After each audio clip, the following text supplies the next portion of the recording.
does. Anybody that knows him, you fall in love with him because he is so genuine and kind and humble. Is he perfect? No. He doesn't answer my texts anymore.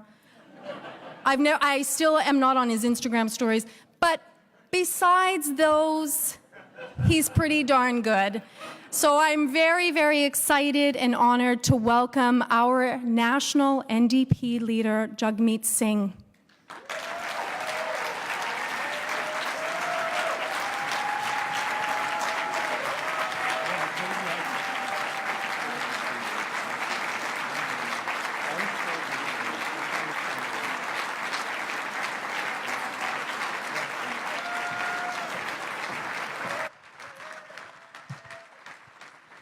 Thank you very much.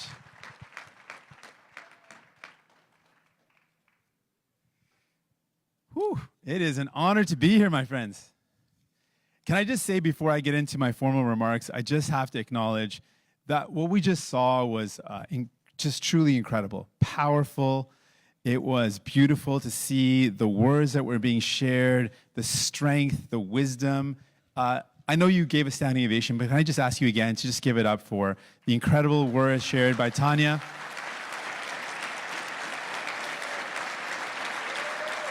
It was incredible.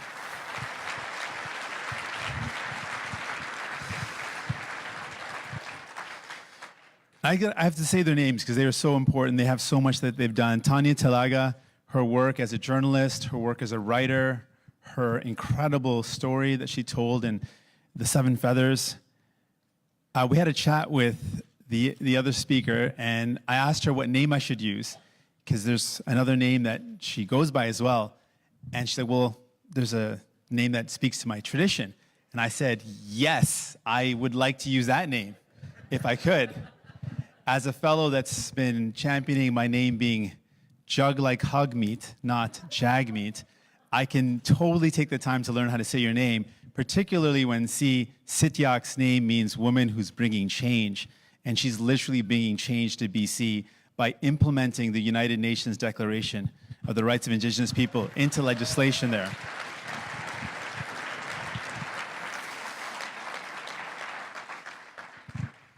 And I don't know if I have enough words to say to you how important and how meaningful Nahani's presence in our political landscape is, her leadership is.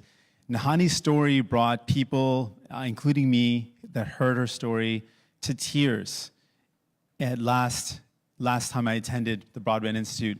The strength, the resilience, her courage, her inspiration, her willing to see past those difficult times to look forward with hope and optimism. Incredible, such an inspiration, such a beautiful human being, and I'm just honored that we got to hear from them.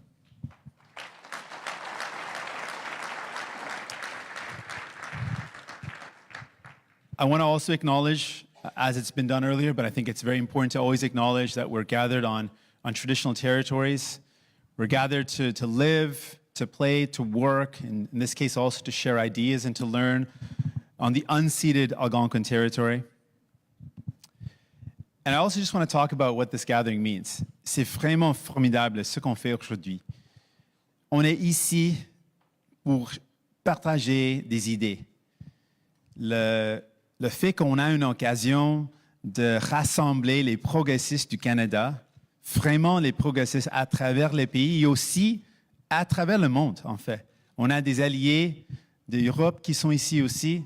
Donc, le fait qu'on a une occasion de vraiment partager des idées pour bâtir une meilleure société, c'est vraiment un grand honneur, c'est une occasion spéciale. Donc, je veux souligner ça.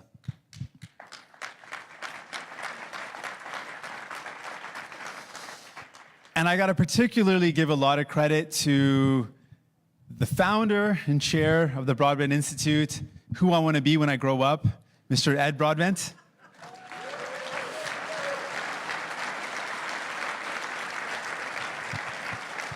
I think Ed's like almost 90 or something. He's 80 or I don't know. Ed's got, you couldn't tell from his visionary thoughts, from, where is that? There he is. From the way he he's like a mentor to me. He makes time to hang out and give me tips, tell me what I'm doing wrong. No, lots of times to tell me that I'm doing things all right. But mostly just to be a friend and to have a mentor like Ed, someone that's given so much already and it's not done giving, continues to give back and has this hope and powerful vision of building a better world, and to have put forward the space to create this space with the help of the incredible Rick Smith, who's together created so much space for progressives to come together. We just have to give it up to Ed and to Rick. They're incredible. I'm pointing this way. I don't know if they are actually listening. Oh, they are this way. It would be very appropriate that you're to my left. I just like that. But I don't know, like, in a philosophical sense, just physically. Today, friends, I want to just share with you a little bit of my vision, a little bit of what I think we can do together and why it's so important for us to do this together. So the first thing I want to touch on is what we're faced with right now, what's going on across our country. Across our country, we've got a situation where Canadians are feeling a lot of worry. I've had a chance to travel across this beautiful land, and we've got amazing people that make up this country. Phenomenal human beings. People that genuinely want to care for one another. They care about their neighbors. They want to make sure that people around them are doing well. But people are struggling. We see that in the fact that something as basic as finding a home is out of grasp for far too many Canadians. People cannot find a place to call home.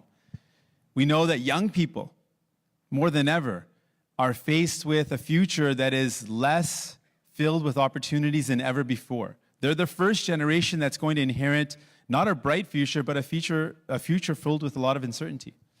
We know that the cost of living is increasing, but wages are stagnating. We know that people are working harder and harder. They're working hard. Canadians are proud people. They work hard. But they feel like no matter how hard they work, they can't get ahead. That is a real feeling that people sense. They also feel like the system is rigged against them. They feel that they're in a system where we see the richest, the most powerful getting ahead, and everyone else is just finding it harder and harder to build a good life for themselves and their family. And when people are worried about themselves, you can only imagine how much they're worried about their own kids and about how they can't see a future. And we talk about kids. Young people are not only worried about finding a home, they're saddled with incredible amounts of debt just because they wanted to build a better life and go to school. We know young people are the most worried in a lot of ways about the future because of climate change. Because they're worried they're going to inherit a planet where human life may not be able to be sustained. Because given what we've seen in the report released by United Nations, we've just got about 11 years, 12 years at most, to prevent not just climate change, but to prevent catastrophic climate change. L'enjeu de l'environnement, c'est vraiment un enjeu primordial pour notre société. C'est une question existentielle. Parce que c'est une question de si on peut survivre ou non.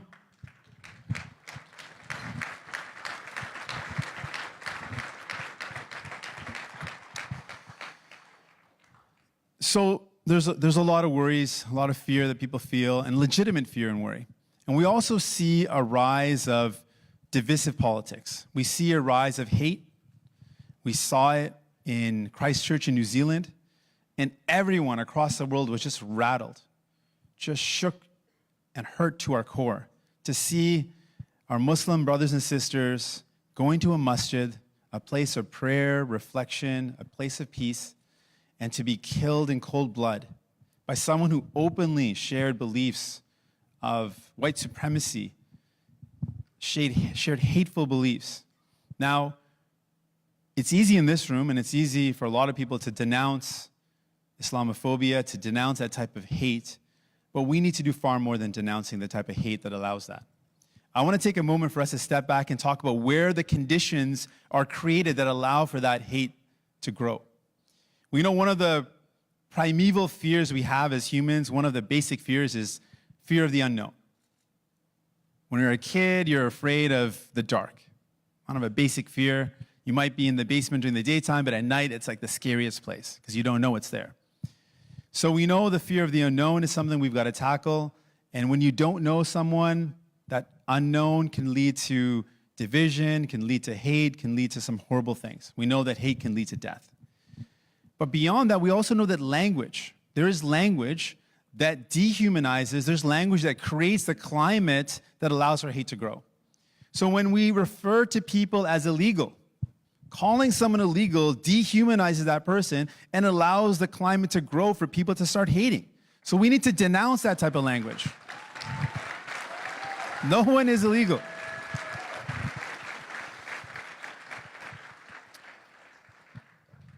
Beyond that, when we see folks that refer to immigration as a threat, when people say that there's mass immigration and that's a threat and that's scary, that also dehumanizes. That makes humans that are seeking a better future for themselves, that are seeking to contribute to the new country, many people who are fleeing horrible persecution, it makes those people out to be a threat, it makes them out to be less than human, and it also creates a climate for hate. So when we see people spreading messages that are anti-immigration, that is also a form of creating the climate for fear and hate, and we need to denounce that as well.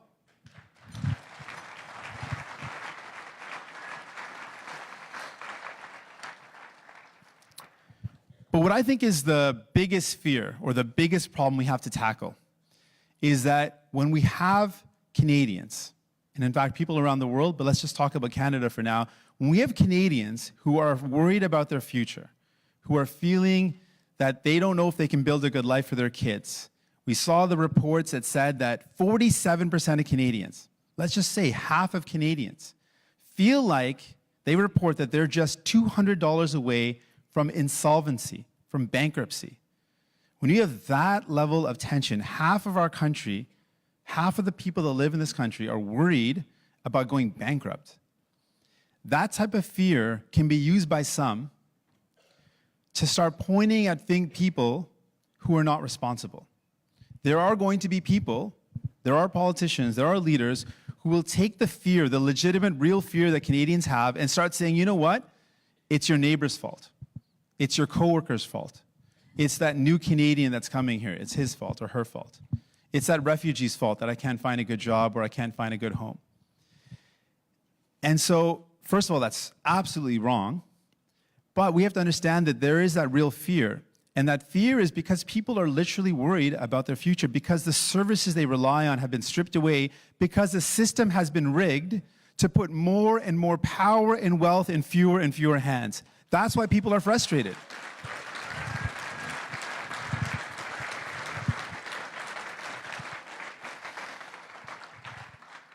So if we want to truly tackle hate and truly get at the fear, there is an argument to be made that economic justice, that fairness, that unrigging this system that is hurting people will create a fairer society and a safer society and a society where we actually get rid of hate and we get rid of the conditions that allow for it to grow.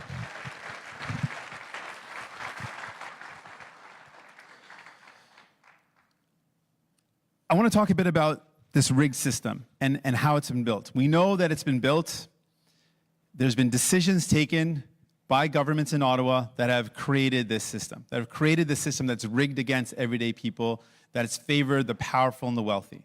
We know the Conservatives played a massive role in building this house that gives corporate tax giveaways to the wealthiest corporations while people are struggling to find a home.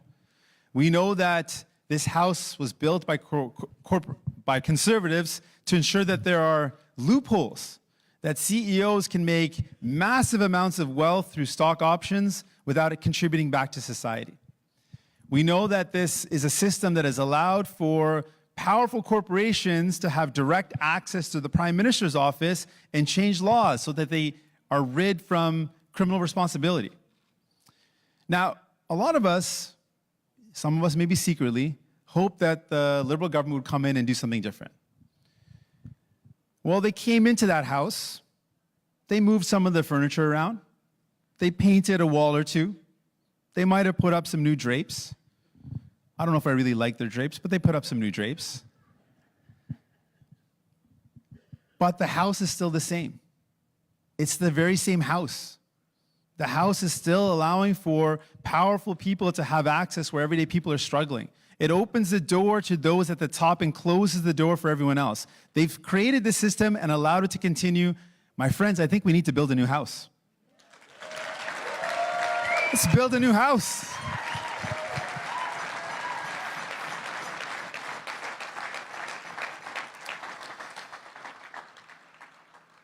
So, the Liberal government tried to make it seem like they're building a new house. Again, they just put more drapes up. And they did it in their budget. And I look at this budget as a failure from childhood to retirement. It is a failure from your childhood to your retirement. And how is it? Well, the single most important thing for most families when they have a newborn, when they have a child, the most important thing that you ask any young family that they need, the biggest cost, one of the biggest costs they suffer or they feel the burden and weight of is what? Childcare. Is there anything in this budget that in any way significantly addresses the fact that the average cost of childcare for Canadians is $25,000? Nothing. Nothing in this budget tackles the biggest problem that affects people when they choose to have a family. And this budget claims to have done something for young people, it claims to have done something for families, and they have not. But it goes further. They talk about this budget being an opportunity to give people a chance to retrain so that they can get out of difficult employment situations.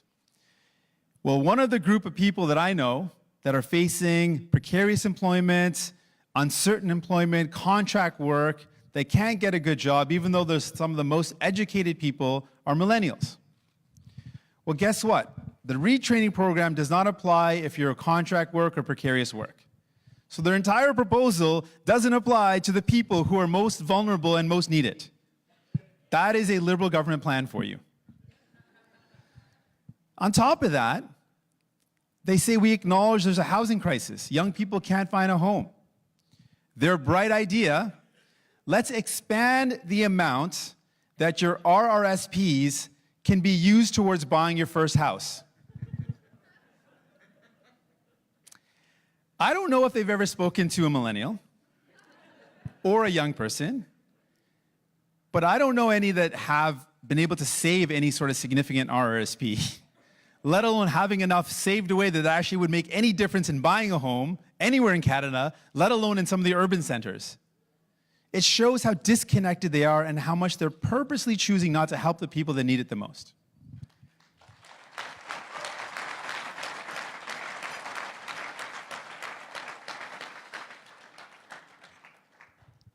And recently, we just heard really terrible news out of Windsor. 1,500 people might be losing their jobs. It looks like it's going to happen because Chrysler is going to shut down a plant. 1,500 workers. I grew up in Windsor. I feel that. I can feel how much that's going to hurt. In this budget, the government put in an incentive for electrical vehicles, which is a good idea. I think it's important to encourage people to be able to use electrical vehicles. Their incentive doesn't apply to the only car made in Canada that's a hybrid plug-in, a car that's built in Windsor. How can a government not know that there's one car, there wasn't 10 cars, there's one car made in Canada that is a hybrid plug-in electric. It's made in Windsor, and they excluded it from their incentive. And now Chrysler shut down, and they're going to lose 1,500 jobs. See, the thing is, when governments make these choices, they hurt, and they hurt people. Real people are hurt by these choices. And this is what this government's doing. And then the final piece, just to cap it all off, they say this is good for seniors. Well, what I hear from seniors when I meet with them is they're worried that a company that they worked for spent their whole life working for a corporation or a company, and that company goes bankrupt. They're worried that their pension will be stolen. In Canadian law right now, workers and their pensions and their benefits are the lowest, amongst the lowest priority. One change could make workers, rightly so, the top priority.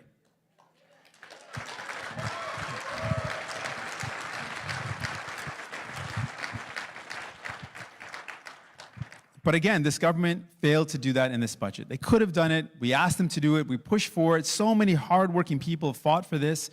Very simple change. They refused to do it. And to make matters even worse, one of the biggest concerns that we have, and we heard from some powerful women who shared their vision, I think we can all commit in this room to be allies, to champion true and honest reconciliation. So that's what we need to do.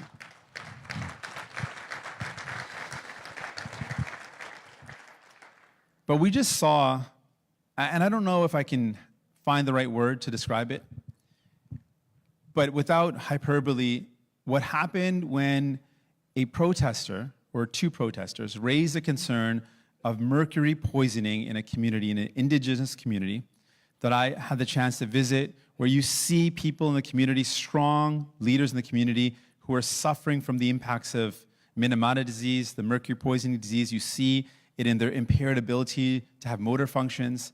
They're still proud and they're still resilient and still fighting, but these are people that are suffering from mercury poisoning because the water surrounding their community, beautiful water, has been poisoned by mercury.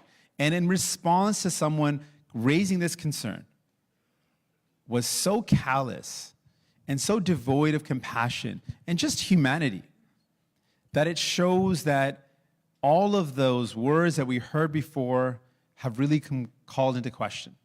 If Mr. Trudeau really cared about reconciliation, he would have responded that way.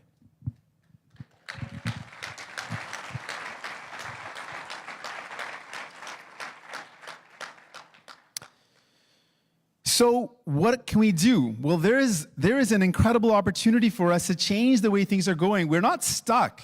We think that we have only two choices. People will tell you it again, and you got the red door, okay, then go to the blue door, go back to the red door. No, we're gonna go for the bright, shiny orange door now. We're done with those two doors.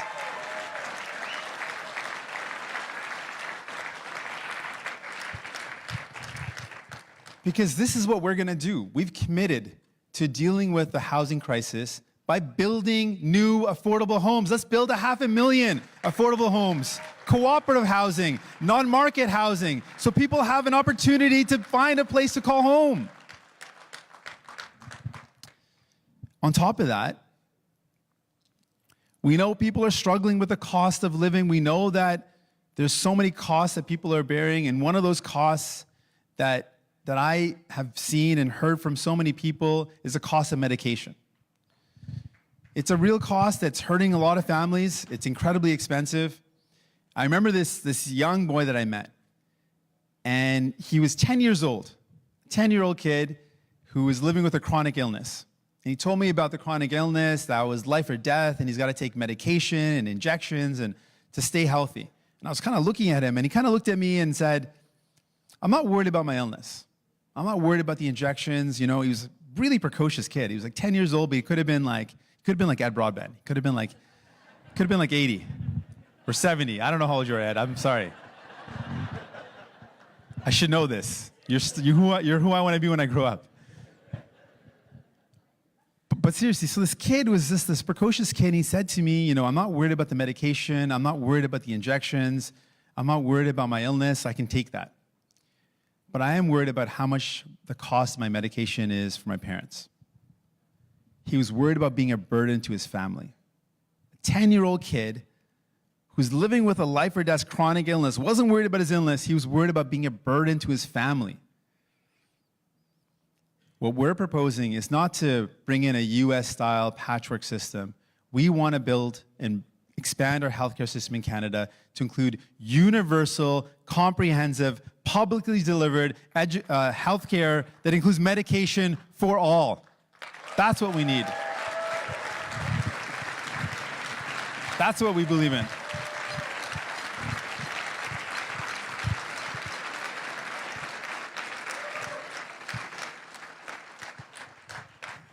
We also want to make sure that young people are not struggling under the crushing weight of debt. We want to make sure that we tear down barriers to post-secondary education and relieve some of that debt pressure so we can lift up the young people who are struggling. So my mom always told me that we're all one, we're all connected. And if we see people around us hurting, we're all hurting. But if we lift the people around us we all rise together. I believe there's some power in those words. And that's why, maybe you don't, but I do. And that's why I also believe that we've got to be inspired by some of the work that's going on in the States. They've got a Green New Deal. Let's look at a Canadian version of that, where we transform our economy. Yes. Now, before you say it, I know people are going to say, oh, how are you going to pay for all this? How are you going to pay for all these plans? You got all these ideas. How are you going to pay for it? It's not like anyone asked the Liberal government how they're going to pay for the $14 billion corporate tax giveaway they did in the last fall economic statement. It's not like anyone said, hey, how are you going to pay for the $4.5 billion pipeline? They didn't say, how are you going to pay for all these things? But you know what? We're going to explain to people how we're going to do it. First off, what we're going to do is do the things that we've already laid out. We've laid out there's billions of dollars in corporate tax evasion. We know there's offshore tax evasion. Let's clamp that down. Let's stop that. We've talked about ending CEO tax loopholes that allow for just a handful of the wealthiest in our country to have massive amounts of compensation hidden through stock options. Let's close that as well.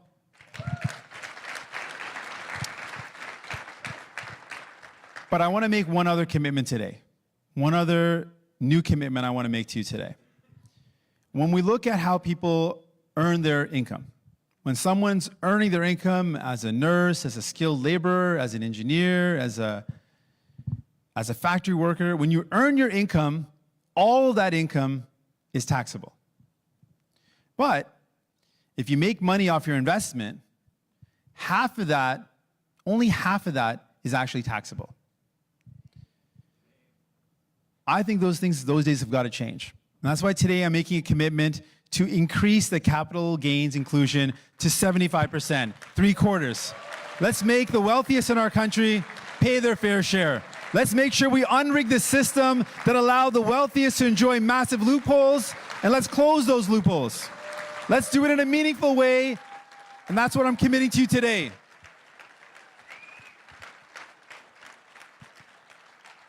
Oh, there it is. Yes. It was supposed to pop up. I thought it was going to be on the screen here. There it is. That's what we're going to do. It looks really good. I'm proud of that. I think it's an important thing. No one's willing to talk about, you know what the Liberal government did? They said, we're going to make a new change to the tax system to make it fair.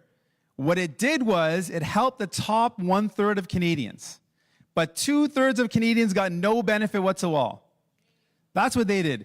This plan, the wealth that we can, the revenue we can generate, this will directly target 90% of the 1% of the wealthiest people in our country. We're going straight at the wealthiest and the richest in our country.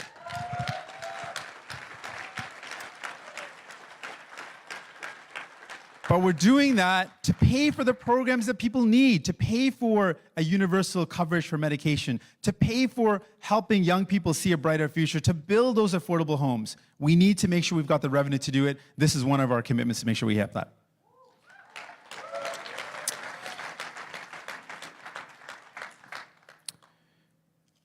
Okay.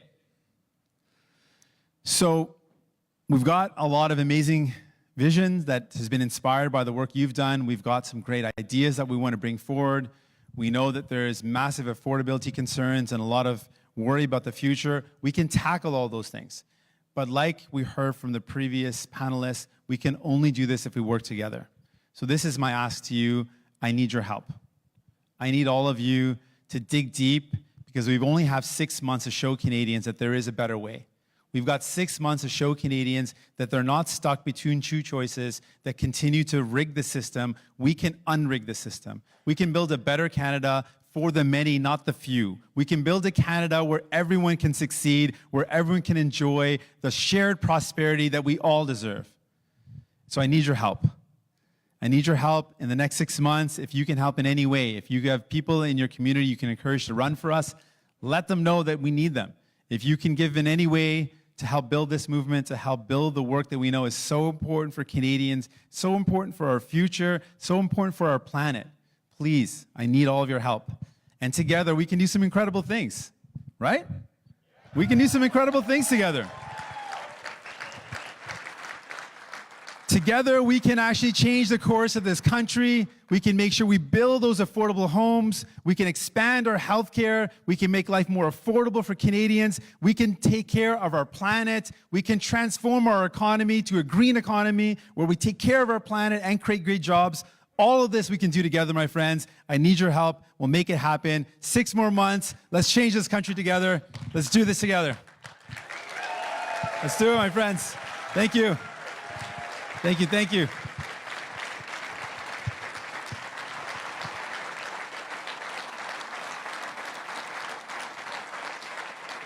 Thank you. Thank you, thank you.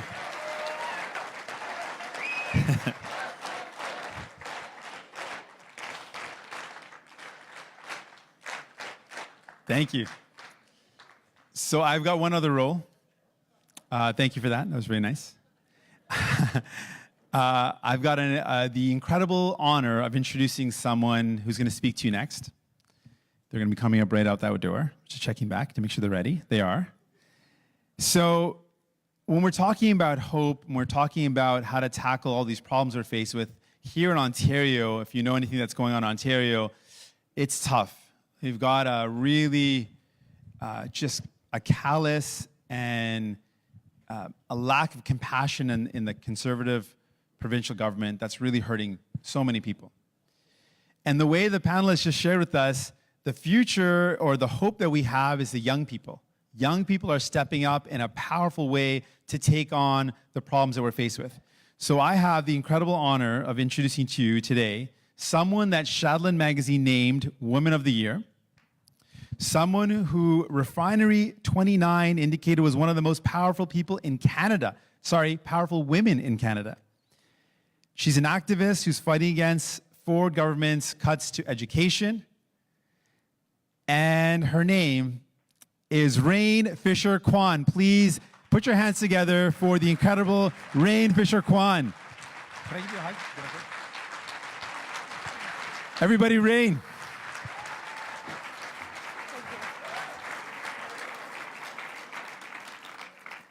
Thank you so much. I think we're in a place right now where inspiration and hope can be hard to come by, and it's definitely politicians like Jagmeet who really give me that hope. So thank you, and let's do another quick round of applause, because that was incredible.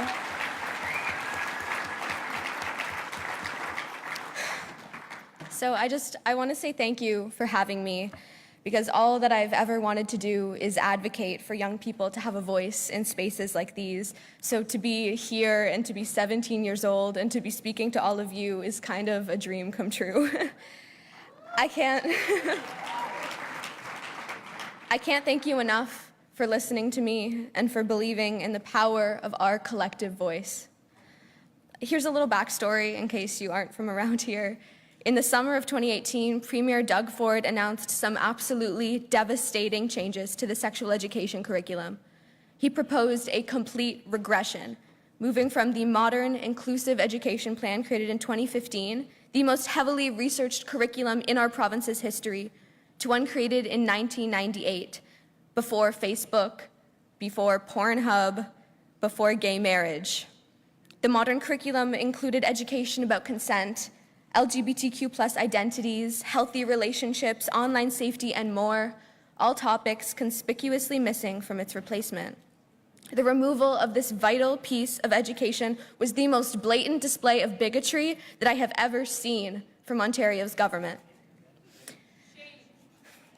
The thing that was so incredible about that curriculum was that it had a palpable impact on every single person in the province and beyond.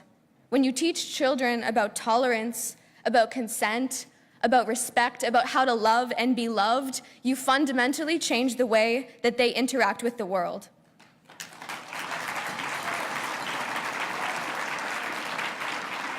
You save the lives of little trans kids, you stop sexual assaults before they happen.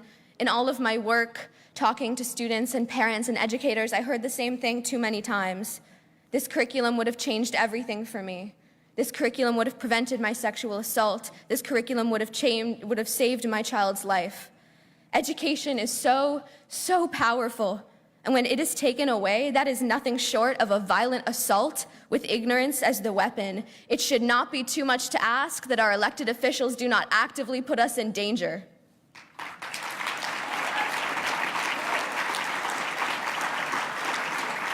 So I looked at what was happening, and I looked at who it was affecting, and I saw a future that I didn't want to see, and I saw a province that I didn't want to live in, and I saw the voice of the most important stakeholders in this struggle, the students, being ignored by the people who were supposed to represent us. So I decided that I would do everything I could to make them listen, and I started planning something that I had never really seen before, a walkout.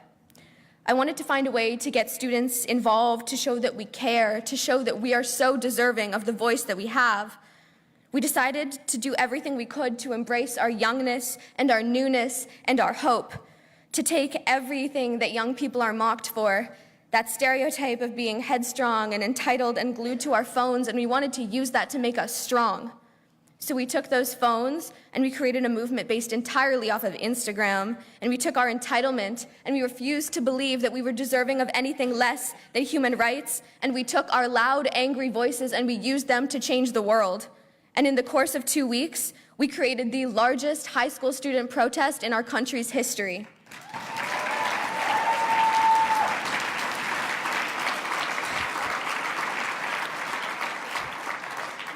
We saw 40,000 students across Ontario walk out of schools. 40,000 students grabbed their future by the hands and refused to let it go. We demanded to be taken seriously. We refused to be ignored. We made ourselves powerful. It's a common thing, for people to try to silence young people. We're constantly shamed for being too inexperienced, too naive. We're told to wait until we can vote, or until we can pay taxes, or until we have a job, as though somehow we don't exist until we contribute to adult systems, as though teenagers don't get sexually assaulted or shot or targeted by hate until we turn 18. It's not just being young, though, either. Young women, especially, are constantly told to sit down and look pretty and not make too much noise. We are trained to be quiet. But I believe with all of my heart that there is no force more powerful on this goddamn planet than the power of teenage girls.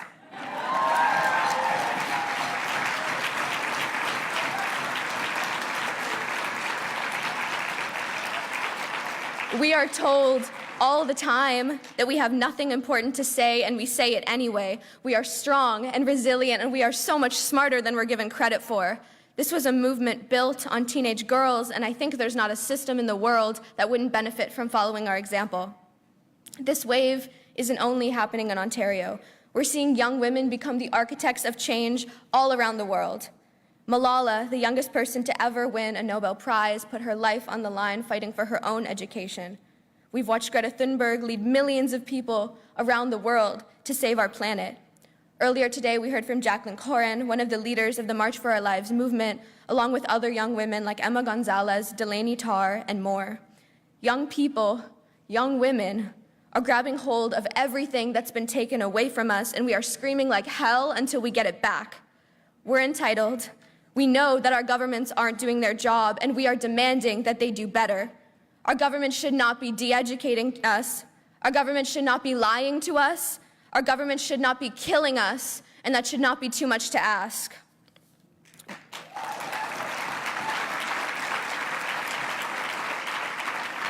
We're seeing a new generation of revolution right now, right before our eyes.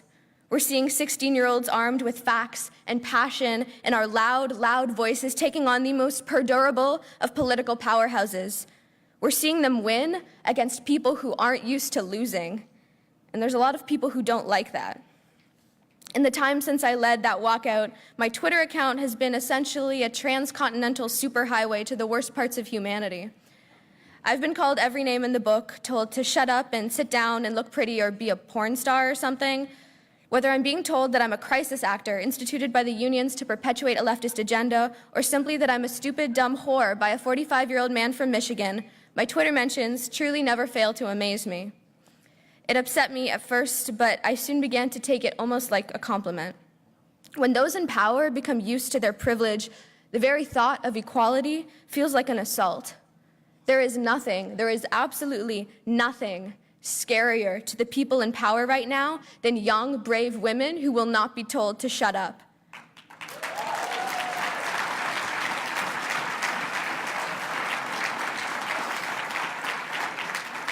They fear us because they know their days are numbered and they know we're going to replace them.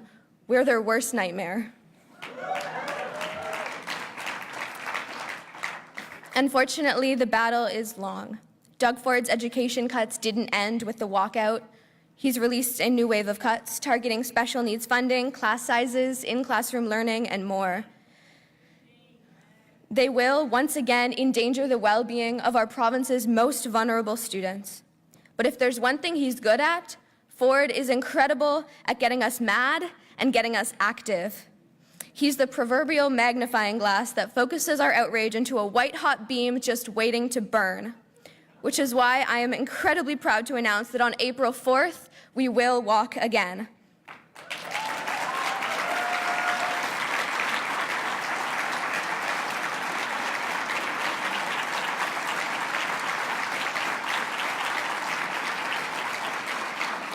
At our last protest, we had about 120 schools participate. Now we have over 750 registered, and we're estimating numbers approaching 100,000, making this potentially one of the largest acts of resistance in this country's history.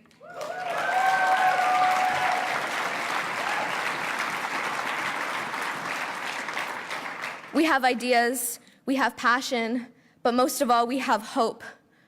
Hope that we'll be able to make the world around us a better place to be, despite everything working against us. That's what unites us all here, I think. That's what makes young people strong. The future is now because we are the future. Thank you for listening.